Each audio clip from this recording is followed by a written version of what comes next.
Hi guys. Obviously I'm not getting ready for bed. I'm just taking off my makeup. So I'm gonna be reading something that goes along with the title. So this is not some sort of messed up type of thing that I'm doing. Um, so I just want to take all my makeup off because I'll ruin it anyway. I guarantee I'm gonna cry. Like I was saying. Okay. So this was uploaded by my dad. Um, 4 hours ago. It says, please don't read in its entirety. Don't like, love, or be sad and just move on. Thank you. So let's start. So it is soon to be August 13th, 2004.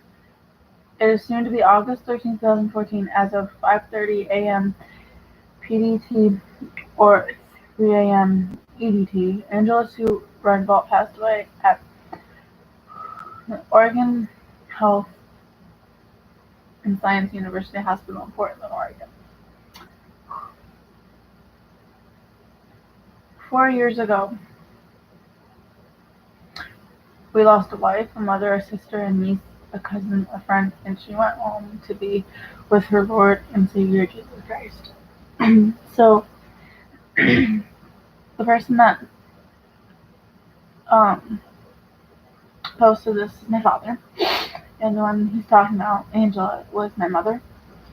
Um, so yeah. Before Christ, she lived a very hard and rebellious life because of her home life. She could not believe in a holy God that could heal her heart and transform her into a beautiful creature in Christ. During college, she was in her mind all grown up, so she got married to her first spouse. He turned out to be an evil, abusive person that ended up exposing her to PID, causing sterility.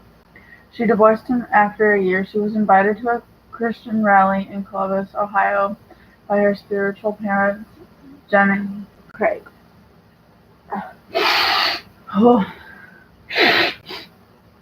Where Christ touched her heart. Where she accepted Jesus as her Savior, she was baptized soon after. While at college, she lived in a Christian girls' home. She adopted two kitties, Gypsy and Nutmeg. I need both. Um, yeah. Um, Gypsy was very shy towards people. She said to her best friend Marissa, if Gypsy were to warm up to a man, to this man, that's the man that God has for me. It took 6 years, and she met the man that Gypsy warmed up to. That man was me, my dad. Our wedding was on October 12th, 2002, the happiest days of our life to this point. She had issues with PCOS, polycystic ovarian syndrome, caused lots of pain and infertility. The real pain struck her on our trip we took to Chicago in 2003. Come to find out, she also had endometriosis, caused lots of pain and infertility. She had also had an ovary removed at that time, did not have the pain. We bought our first house in 2005 in North Elkhart, Indiana, on County Road 6, a 95-year-old farmhouse with half an acre. She resigned her life to the fact that she would never bear any children.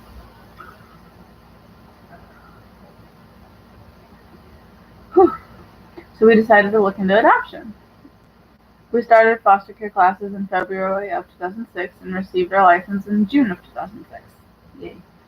Our first placement was on our fourth wedding anniversary. He was a handful, to say the least. He received his three siblings by the end. I was one of the siblings. At the end of the month. During this time, she had no physical contact with her parents or sister because of their toxic relationship. We lost those four children just after Mother's Day of 2007. We were deviated. sorry, mid-June of 2007, my phone's cracked also, so it's a little hard. Um, Another placement came into our lives, Mike, and just before Christmas of 2007, we received another placement. His name was Adam. We took a vacation to visit their grandparents in Gulf Shores, Alabama over New Year's week of 2008, our first long trip together with the boys. Very successful. We took another vacation in summer of 2008, out west to Mount Rushmore, Badlands, South Dakota, and Yellowstone National Park, Gardner, and Silvergate, Montana. We visited Angela's aunt, Cindy, and Uncle Dan. He was awesome. He is awesome. That was a first for all of us. We still didn't forget. We still didn't forget about the 3 kids we lost in 2007. God had his plan, though. September 19th, 2008, Angela had a total hysterectomy. That's when the swelling started and sleep apnea. Little did we know.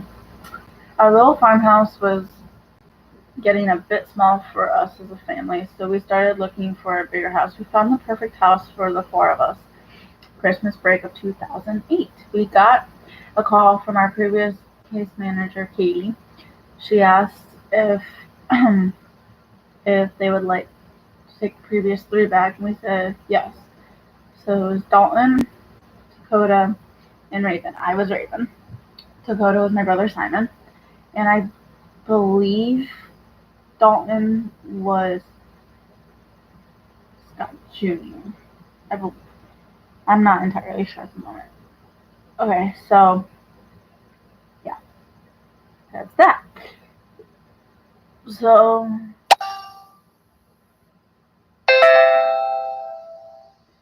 right, we came back to them after over a year and a half. The kind of thing never happens in foster care. So yeah, so we adopted Adam, Scott Jr., Simon, and Lily. In late 2009, Angela and I went to Oregon in December 2009 to scout out where we'd like to live when we moved out there. We stayed in Newburgh, and our friend Evelyn, sorry. Our friend Evelyn took us around to see the area. Excuse me. We visited Lincoln City and fell in love with it. We said it would be a nice place to retire. We eventually, in 2010, moved there. We had to sell the house at a loss.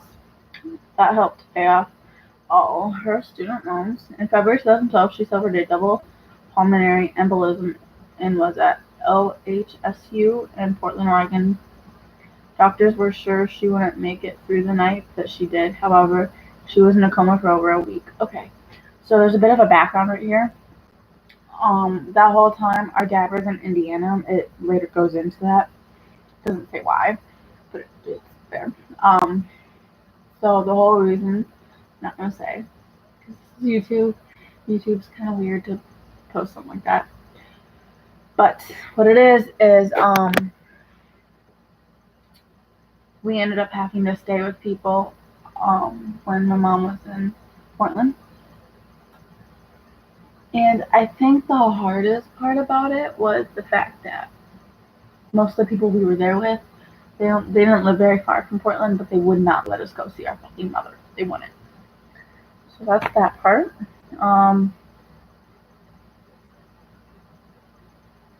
She told me later that she experienced going to heaven, and it looked and felt like she said that it felt like Jesus was holding her and comforting her through the experience when she woke up, and she awoke to be in extreme pain, all the tubes lines in her and upon her. They told her that she had died 3 times, and are you fucking kidding me? I was reading it.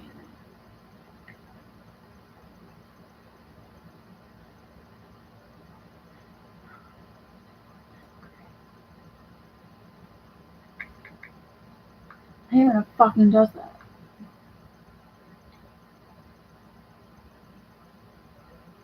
Luckily, it's literally his.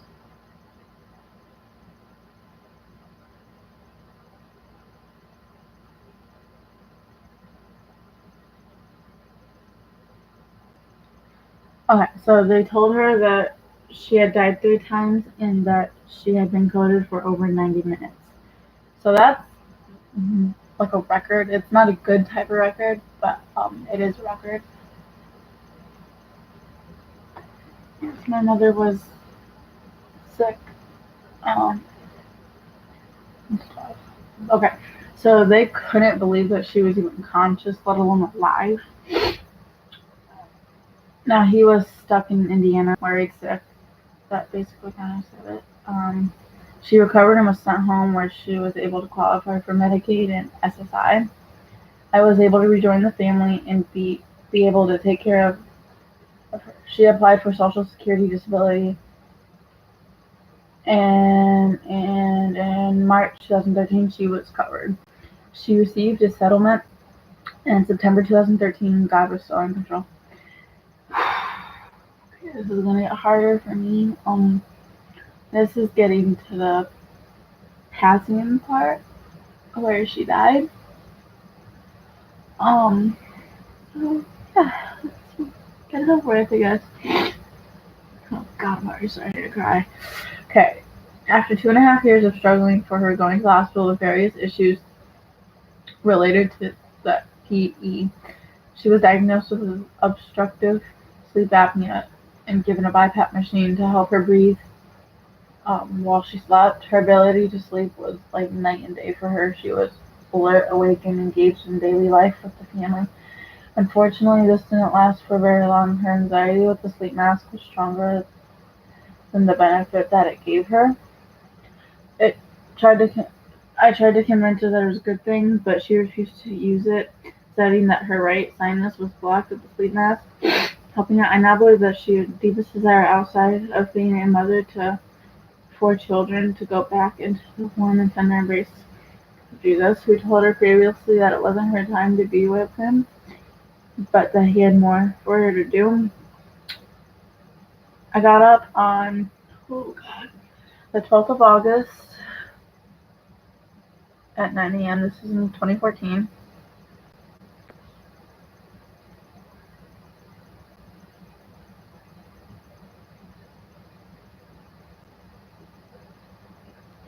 Um, Around about 9 a.m. I sat next to her while she slept, as I usually did, listening to her breathe. At 9:45, she stopped breathing. Immediately, I started rescue breathing on her and had Adam call 911. They came immediately and took her to the Samaritan Hospital and considered she was unresponsive. They sent her to Portland OHSU, where they stabilized her with meds and other things, where she lingered for over 19 hours.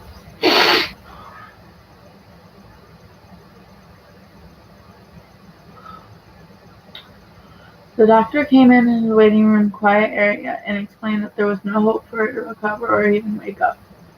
We put her on comfort care. We visited her one last time, kissed her, and the kids got a lock of hair um, and a handprint. I agreed to donate her eyes so someone would be able to see because of her. Her timely death is a tragedy to everyone involved. Angela and I spent a lifetime together, and I would not change one thing that we experienced, except for losing her so young.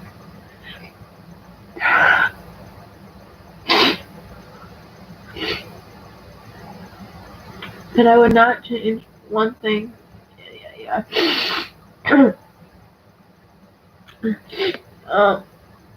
He was the older man in the relationship. It should have been me, but not until much later on in my life. I missed the love of my life. God knew all along and was preparing things ahead of time. Um,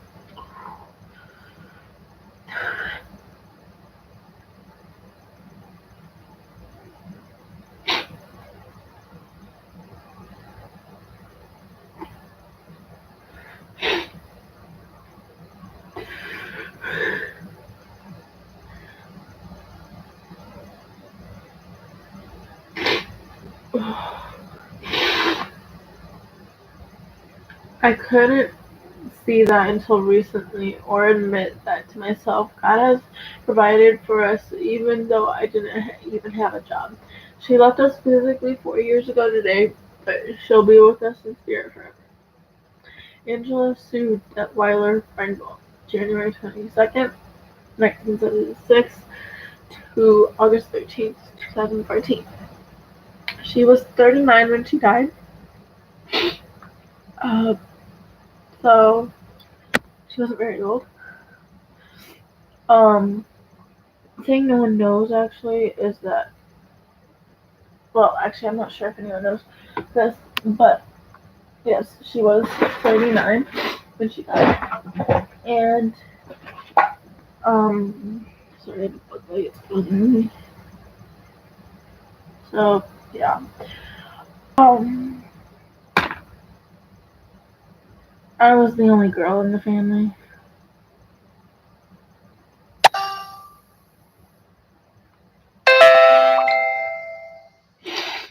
So it was hard.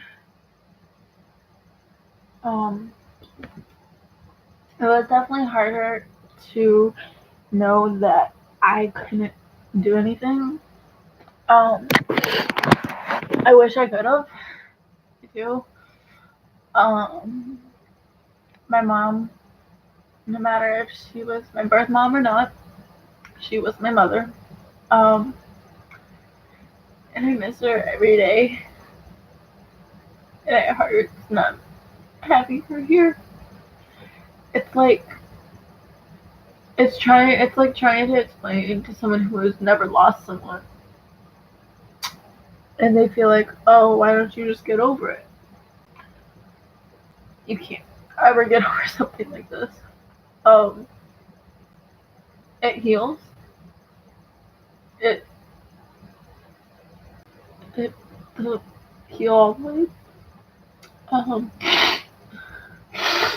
but you end up feeling better years later. Trust me, it's not a fast recovery. It's been 4 years and I'm still not even a little bit.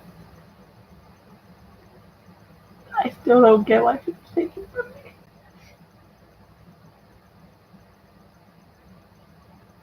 I don't get why she had to be.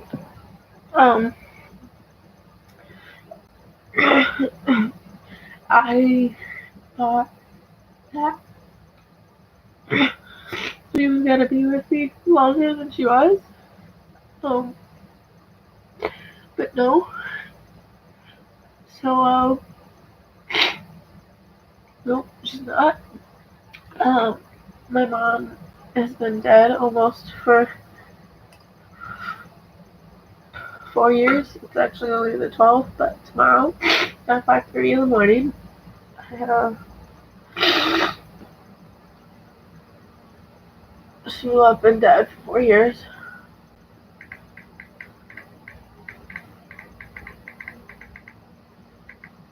Um, my mom is the best thing that ever happened to me.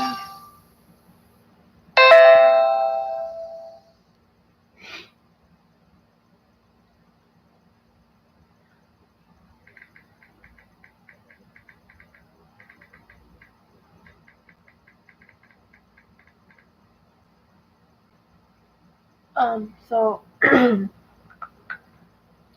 sad part is I never um fully understood why they had to take someone like that from me. It was my mother. I loved her to death. I think the hardest part was realizing um that I still haven't, I guess, realized this.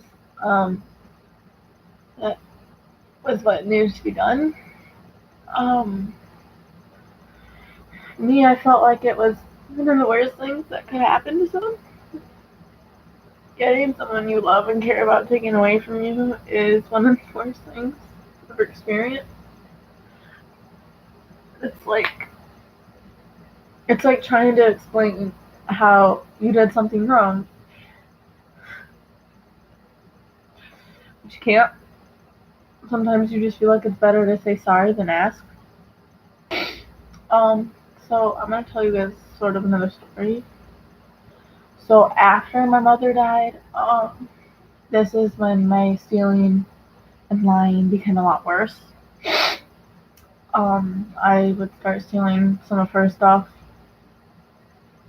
and I used to sleep in her shirts. And uh,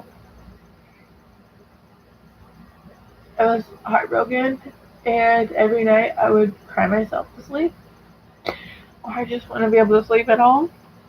I would have nightmares, and I'd wake up screaming in the middle of the night, my dad rushing in to comfort me. Um, I don't think I've ever experienced so much pain in my life. After my mom died, it was like I was told, oh, just get over it. And by people that never went through something like that, they never went through a heartbreak like I did. I don't think anyone would wish for their parent to die. Um, so the fact is that it's hard for someone to accept it. It was hard as a bitch for me to accept my mother's death. I don't. I still don't. It's been 4 years, and I can't really express how painful it is. Um, but for the people who, have lost people in their life, they know how it feels to lose someone they care about. I wanted it to be like, like I wanted it to be simple. I wanted this video to be short, but I just.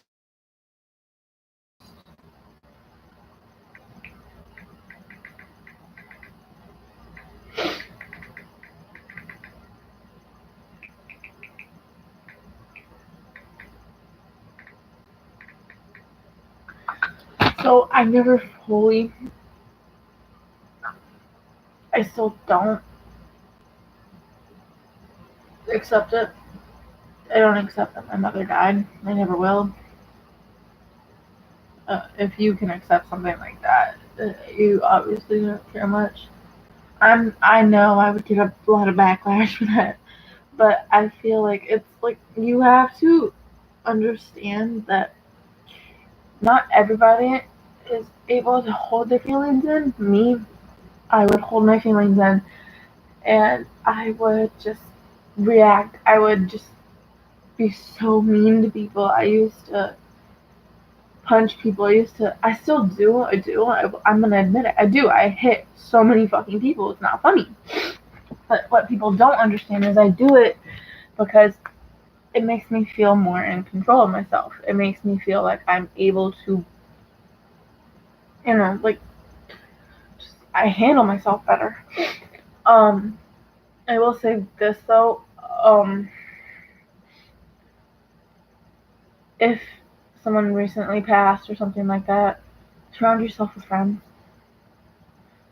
Um, Maybe not exactly my type of friends. Not all of them are the best. I love all my friends. I do. They're all fucking awesome and amazing to me. And I love every one of them. I mean, I love some more than I do others. Um, if I had permission from them, I would put their names in my video, but I don't. Um, but they're definitely a lot. They they help distract me, and there are newer things in life now that I'm gonna need distracting from, and only 3 people know about it.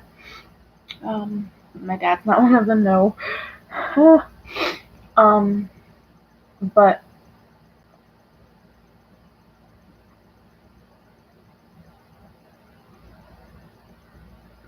people accepting their parents' death, it's hard.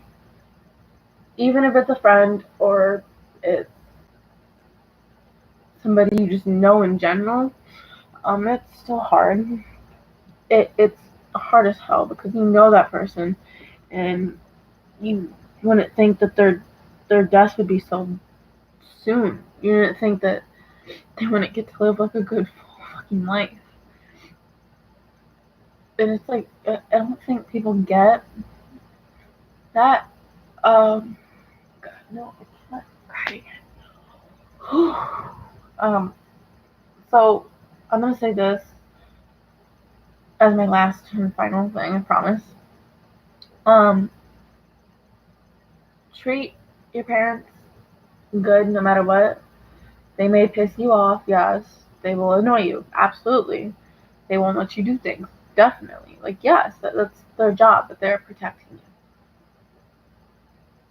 But never tell them, oh, I hate you, I don't love you, you're not my parent, because you never know whether or not when they're gonna die. You don't know that, and that could be the last thing you say to them. Like, you could end up saying, I hate you, is the last thing you say to them. And it's not just gonna affect you, it's gonna affect them. And the hard part is, you kind of have to choose your words. So my mom didn't have like a proper funeral because we could not afford it. She was cremated, but we still have her. She's with me now.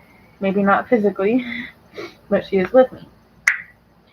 And I love my mother. No matter what, always in there for me. And so obviously I'm posting every day. Usually I'm posting every day. I don't post on my phone much, but I do post. So just watch. Thanks.